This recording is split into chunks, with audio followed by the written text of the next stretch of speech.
The sun blazed down on South Beach as Marcus and his crew strolled along Ocean Drive like they owned the place. At 19, Marcus had already built a reputation that made even grown men step aside when they saw him coming. His designer clothes, expensive chains, and cocky smile told everyone exactly what they needed to know about who ran these streets. Behind him walked his loyal followers, Rico, barely 18 but already carrying scars from 3 different fights, and Javier, whose quick hands could pick a wallet faster than most people could blink. They had grown up together in the rough neighborhoods inland, but now Miami Beach was their kingdom, and tourists were their treasure. The trio had perfected their game over the past 2 years. They would spot wealthy visitors from the fancy hotels, follow them to quieter areas, and take what they wanted. Sometimes it was just money and jewelry. Other times they would force their victims to withdraw cash from ATMs, while one of them held a knife just out of sight. The police were too busy with bigger crimes to worry about what they called minor robberies. Marcus loved the rush of power he felt when fear flickered in someone's eyes. It reminded him of the respect his father never gave him before walking out when Marcus was 12. His mother worked 3 jobs just to keep their small apartment, and she had no idea how her son spent his days.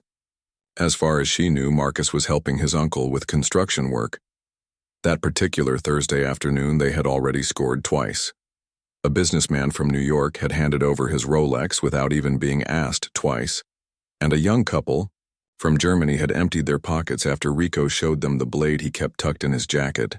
The day was going perfectly, just like hundreds of others before it. They settled into their usual spot at a sidewalk cafe, counting their earnings and planning their next move. Marcus felt invincible as he watched the endless stream of potential victims walking by. Rich families with their kids, elderly couples taking photos, young women in expensive bikinis. All of them looked like easy targets to his experienced eyes. The waitress brought them their drinks, avoiding eye contact like most locals had learned to do. Everyone in the area knew about Marcus and his friends, but nobody wanted to get involved. The police had been called before, but by the time officers arrived, the boys would be long gone, and the victims were usually too scared or embarrassed to press charges. As the afternoon wore on, Marcus spotted what looked like the perfect opportunity. An older man sat alone at a beachfront restaurant, wearing an expensive watch and counting a thick stack of cash. He appeared to be in his 60s, well-dressed, but not particularly athletic. Most importantly, he was alone and seemed distracted by his phone. Marcus nudged Rico and pointed toward their target.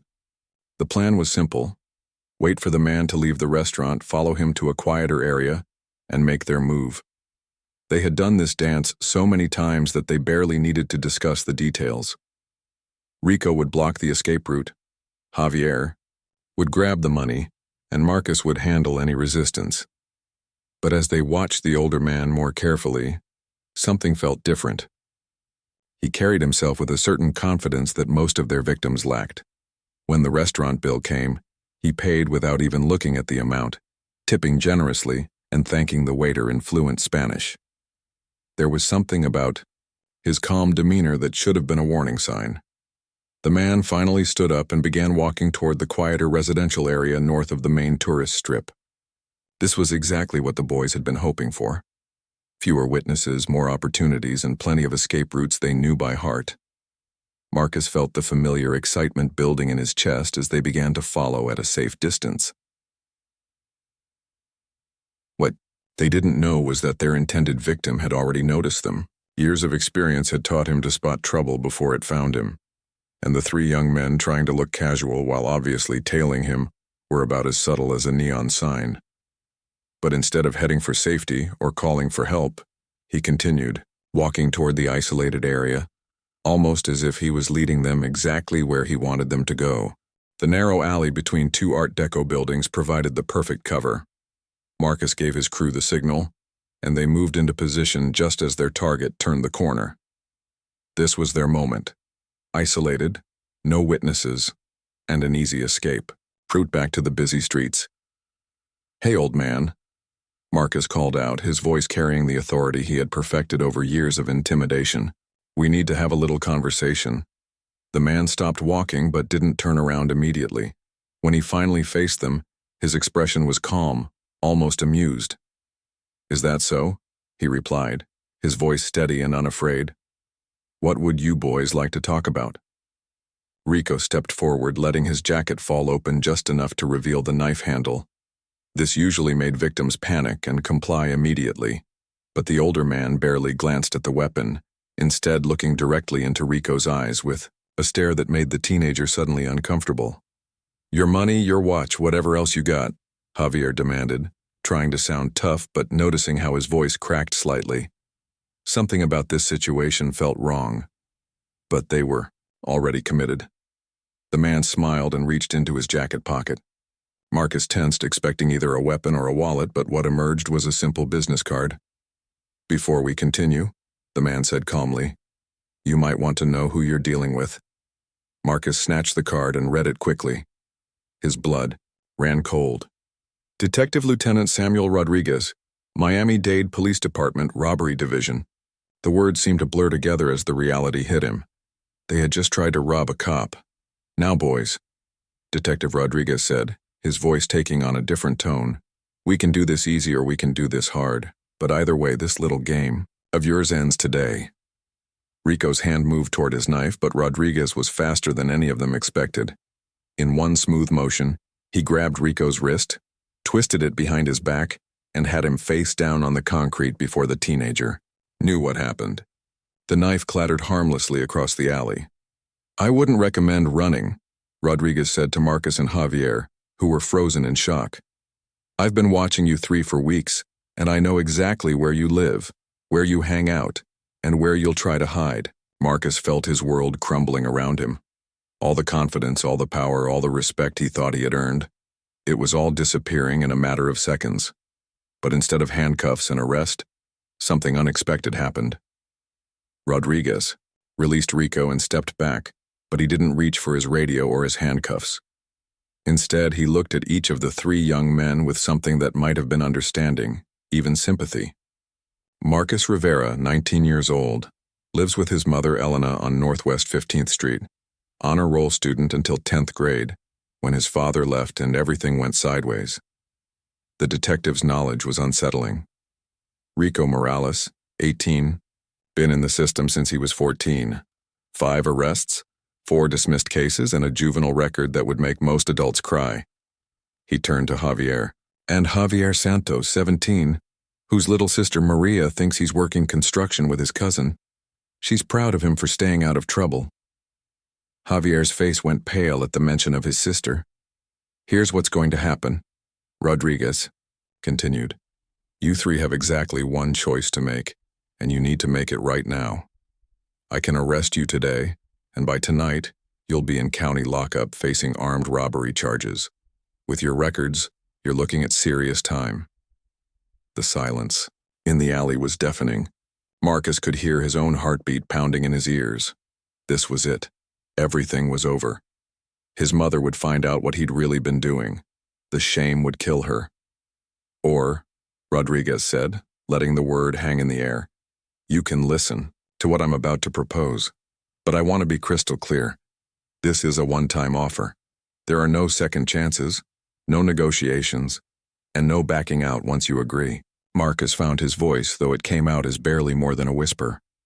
"What kind of offer?" Rodriguez pulled out his phone and showed them a photo of a building they didn't recognize. "There's a community center in Liberty City that's been trying to help kids like you for the past 5 years.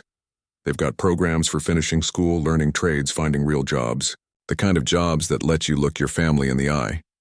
Rico spat on the ground, trying to regain some of his attitude.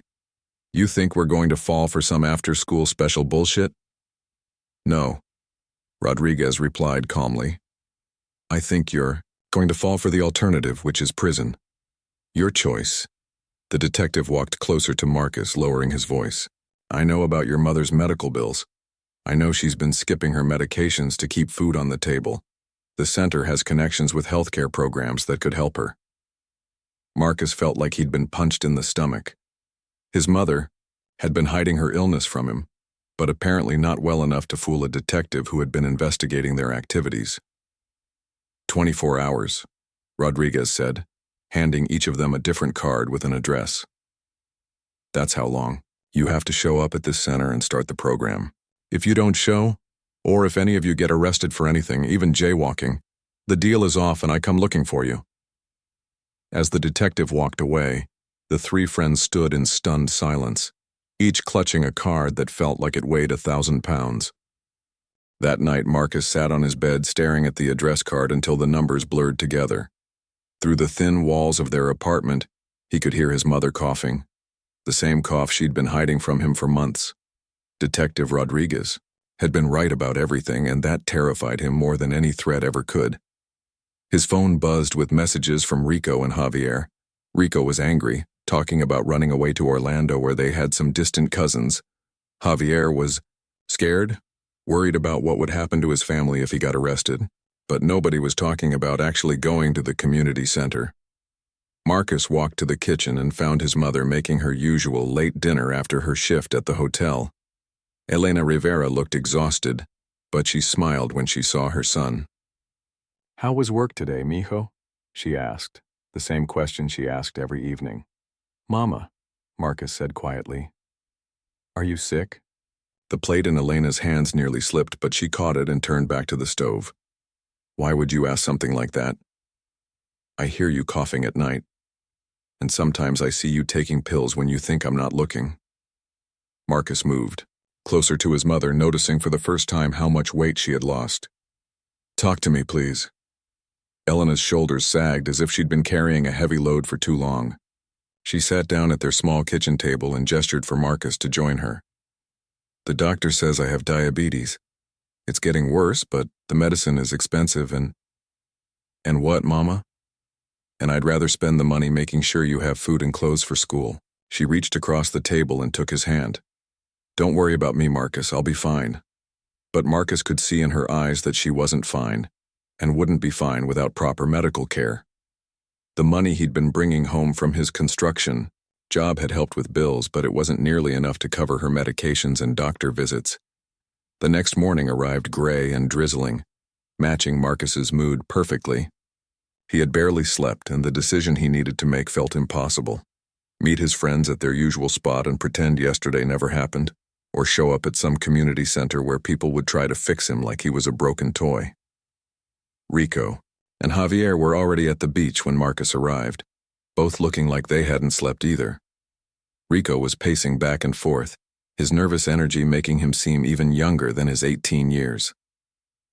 "This is crazy, man," Rico said as soon as he saw Marcus.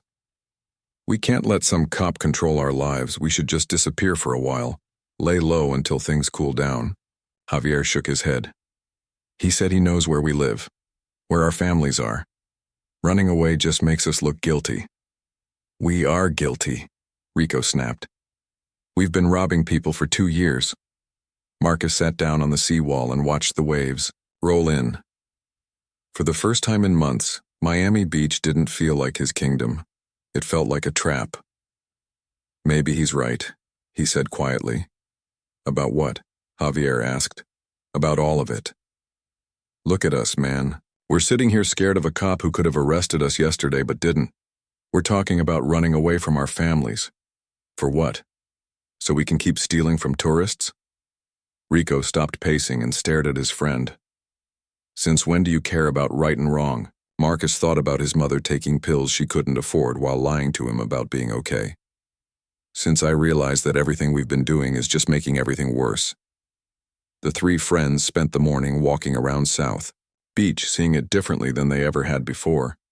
The tourists they used to view as prey now looked like regular people, families on vacation, couples celebrating anniversaries, young people just trying to have fun. The easy targets they'd been hunting were someone's parents, someone's children, someone's dreams of a perfect Miami getaway. At noon, they found themselves standing outside the community center in Liberty City. The building was newer than Marcus had expected, with bright murals painted on the walls and a playground where kids were laughing and running around. It didn't look like the kind of place that would try to reform criminals. "We don't have to go in," Javier said, but his voice lacked conviction. A woman emerged from the building, probably in her 30s, wearing jeans and a t-shirt that read, "Second Chances." She noticed the three young men standing uncertainly by, the fence and walked over with a warm smile. "You must be Marcus, Rico, and Javier," she said. "Detective Rodriguez said you might stop by today. I'm Maria Santos." Marcus looked at Javier in surprise. "Santos, are you related to—" "Javier's my little brother," Maria said, and suddenly Javier's face went bright red. "He doesn't know I work here, does he?" Javier stared at his sister in shock. "Maria, what are you doing here?" "Helping kids who remind me of my little brother," she replied gently. "The same little brother who's been lying to me about construction work while running around Miami Beach with his friends." The weight of all their secrets seemed to crash down at once. Rico looked like he wanted to run. Marcus felt sick to his stomach, and Javier appeared ready to cry. But Maria Santos just stood there with the same patient smile, waiting for them to decide what kind of men they wanted to become. "Detective Rodriguez told me about your situation," she said, "about your choices, but I want you to know something. This isn't about punishment or reform or any of that official stuff. This is about figuring out who you really are when nobody's watching." Walking through the doors of the Liberty City Community Center felt like entering a different world. The walls were covered with photos of young people in graduation caps, work uniforms, and family pictures. Marcus recognized some faces from the neighborhood, kids he'd gone to school with before everything went wrong. Maria led them to a small office where Detective Rodriguez was waiting with another man Marcus didn't recognize. The stranger was tall and muscular with calloused hands and paint stains on his clothes. He looked like someone who actually did construction work. "This is David Moreno," Rodriguez said. "He runs the vocational training program here." David stood up and shook hands with each of them, his grip firm but not aggressive. "Rodriguez tells me you boys have been telling your families you work construction. Well, now you can learn to do it for real." Rico crossed his arms defensively. "What makes you think we want to learn anything from you?" "Because the alternative is prison," David replied calmly, "and because I used to stand exactly where you're standing right now."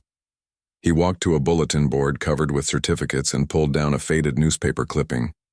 The headline read, "Local teen arrested in armed robbery spree," and the mugshot showed a younger version of David with angry eyes and a sneer that could have been Rico's twin. 15 years old when they took this picture," David said. "Thought I was tough, thought I was smart, thought the whole world owed me something. Spent 3 years in juvenile detention learning that I was wrong about everything." Marcus studied the photo more carefully. It was hard to believe this was the same person standing in front of them, confident but not arrogant, strong but not threatening. "What changed?" Javier asked quietly. "I met someone who didn't give up on me even when I'd given up on myself." David sat back down and looked directly at each of them. "The question is, are you ready to stop giving up on yourselves?" Maria spread some papers across the desk. "Here's how this works. You come here Monday through Friday, 8 a.m. to 5 p.m. Morning classes to finish your high school education or get your GED. Afternoon training in construction, automotive repair, or computer skills. Evening sessions with counselors who understand what you've been through." "And if we don't want to do all that?" Rico asked. Rodriguez spoke up from the corner where he'd been quietly observing. "Then you go back to what you were doing, and eventually, I arrest you for it. Or someone else does. Or you try to rob the wrong person and they hurt you. Or you hurt someone and spend the next 20 years regretting it." The room fell silent as the weight of those words sank in. Marcus thought about all the times they'd pulled knives on scared tourists. All the moments when things could have gone terribly wrong. They'd been lucky so far, but luck always runs out eventually. "There's something else," Maria added. "We have connections with local hospitals and clinics. Family members of program participants can get help with medical care, including prescription assistance programs." Marcus's head snapped up. "You mean—" "I mean your mother can get the diabetes medication she needs," Rodriguez said, "along with regular doctor visits and proper monitoring, but only if you stick with the program." Over the next hour, they filled out paperwork and took placement tests. Marcus was surprised to discover he still remembered most of his algebra and could read at a college level. Rico had excellent mechanical aptitude scores despite never having formal training. Javier's test results showed he had a natural talent for computer programming. You're all smarter than you think you are, David observed as he reviewed their results. The question is whether you're brave enough to use those brains for something positive. Their first assignment was simple but challenging. Go home and tell their families the truth about what they'd been doing. No more lies about construction jobs or helping relatives. Complete honesty about the robberies, the arrests they'd avoided, and the choice they now faced.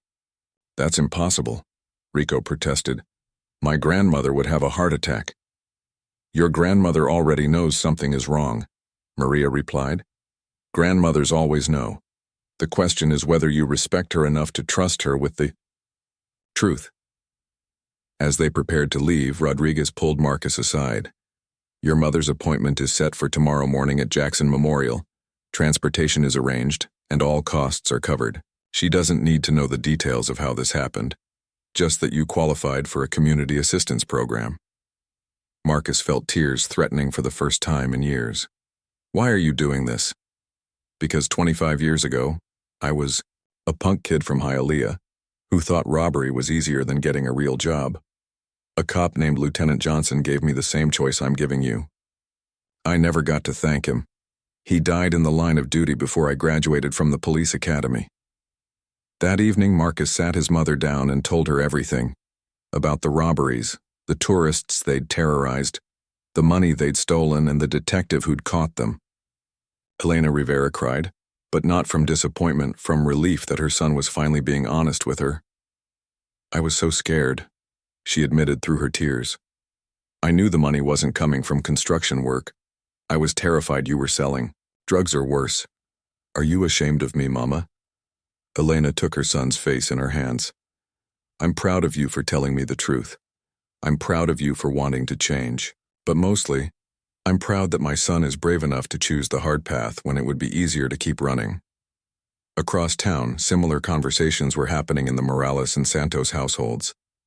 Rico's grandmother surprised him by saying she'd been praying for this day, when her grandson would finally trust her enough to tell her what was really wrong. Javier's sister Maria hugged him and promised to help him through whatever came next. The next morning, all three young men stood outside the community center at 7:50 a.m., nervous, but ready to find out who they could become when they stopped pretending to be someone else. The first month at the Liberty City Community Center was harder than any of them had expected. Marcus struggled with algebra concepts he'd forgotten. Rico got frustrated when his welding joints came out crooked, and Javier couldn't understand why anyone would want to learn programming languages when Spanish and English were hard enough. But slowly, things began to change. Marcus discovered that his natural leadership abilities worked just as well in study groups as they had on the streets. Instead of intimidating people, he found himself helping younger students understand difficult concepts. The respect he earned felt different than what he'd gotten through fear. It felt real. Rico's anger issues became more manageable when he had something constructive to focus on. The welding instructor, a patient man named Carlos who'd also been through the program years earlier, taught Rico that precision and control were more valuable than raw aggression. Channel that fire into something useful, Carlos would say whenever Rico got frustrated. Javier surprised everyone, including himself, by taking to computer programming like he'd been born for it. His quick fingers, which had once picked pockets, now flew across keyboards writing code that actually solved problems. Maria watched her little brother discover his talents with tears of pride in her eyes. The academic classes were integrated with real-world experiences. When they studied math, they calculated material costs for construction projects. English class involved writing business proposals and professional emails. History lessons focused on how communities rebuilt themselves after difficult periods. Detective Rodriguez visited every Friday, not as a law enforcement officer but as a mentor checking on their progress. During one of these visits, he brought news that changed everything for Marcus. Your mother's medical situation has stabilized, Rodriguez reported. Her blood sugar levels are back to normal ranges, and the doctor says she's responding well to the new medication regimen. She's also been accepted into a job training program for medical assistants. Marcus felt a weight lift from his shoulders that he'd been carrying for so long. He'd forgotten what it felt like to be without it. She never told me about any job training. She wanted to surprise you when she graduates. Elena Rivera is one tough lady. She reminds me a lot of my own mother. As the weeks passed, the three friends began to see Miami Beach differently during their weekend visits home. The tourists they encountered now looked like people they might actually help instead of hurt. Rico started carrying business cards for the center's automotive program, giving them to visitors who had car trouble.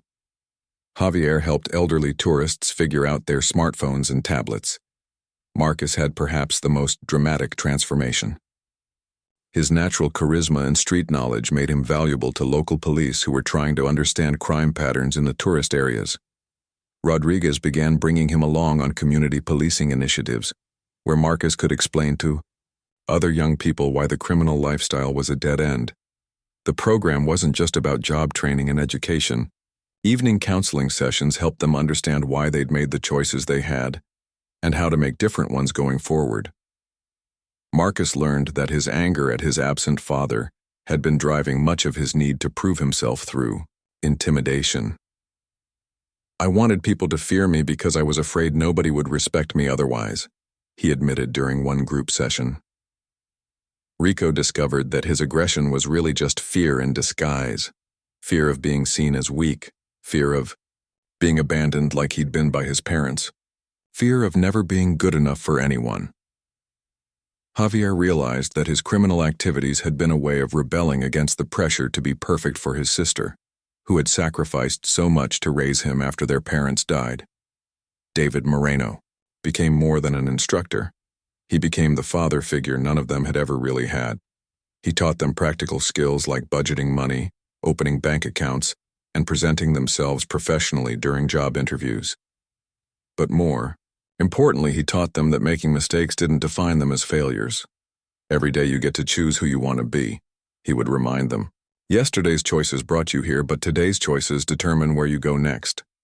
By the end of their 4th month in the program, all three had passed their GED exams and were ready to move into the advanced training phases. Marcus chose to focus on construction management with a minor in community organizing. Rico specialized in automotive repair with welding certification.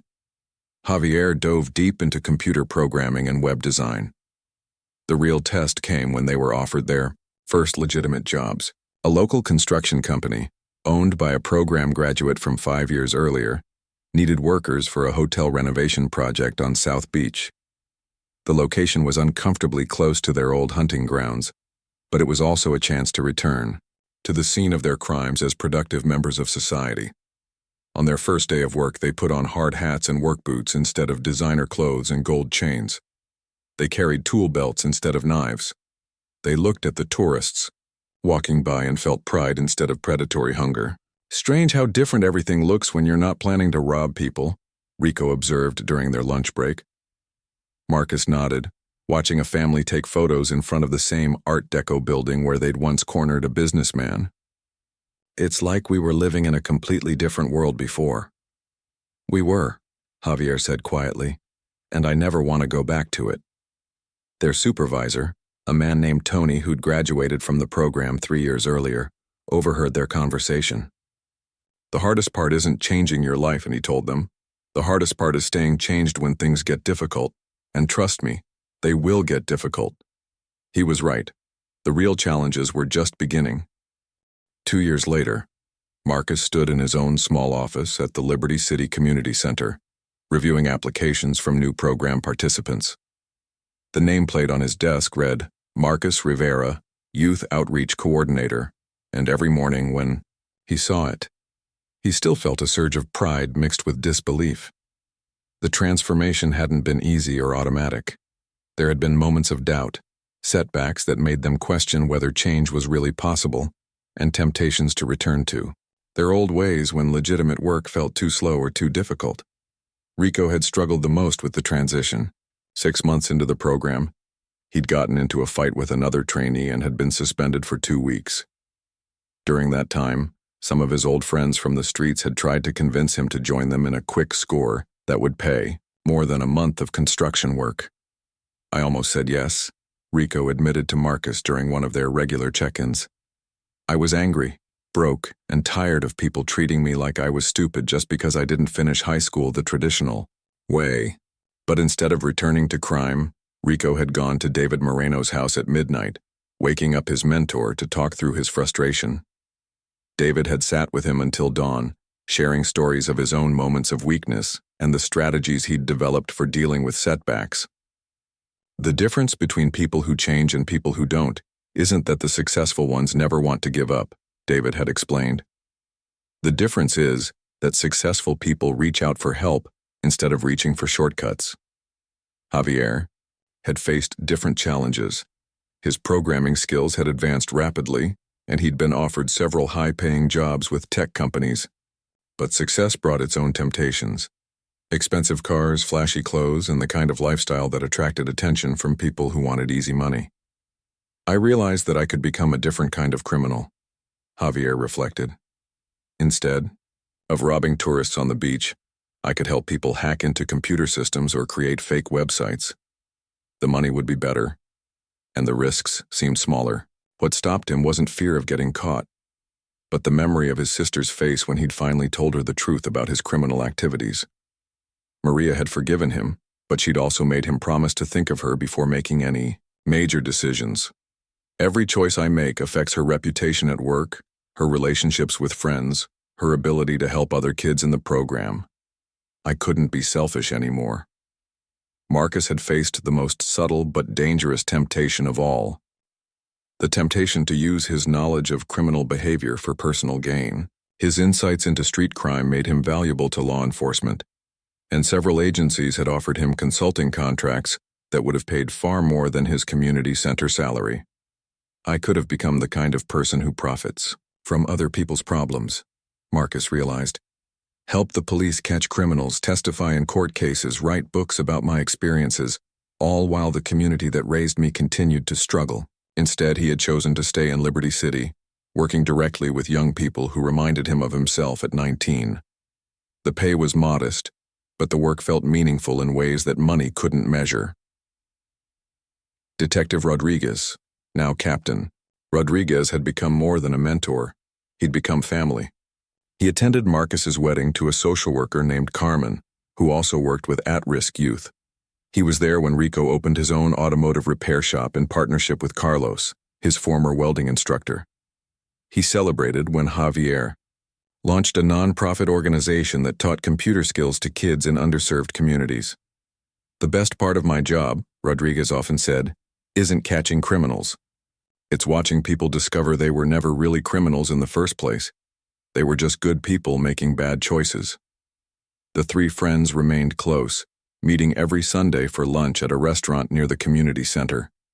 Their conversations now revolved around family responsibilities, business challenges, and plans for expanding their positive impact on the community.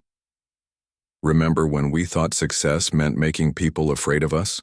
Rico asked during one of these lunches, watching his 2-year-old daughter color with crayons while sitting in his lap.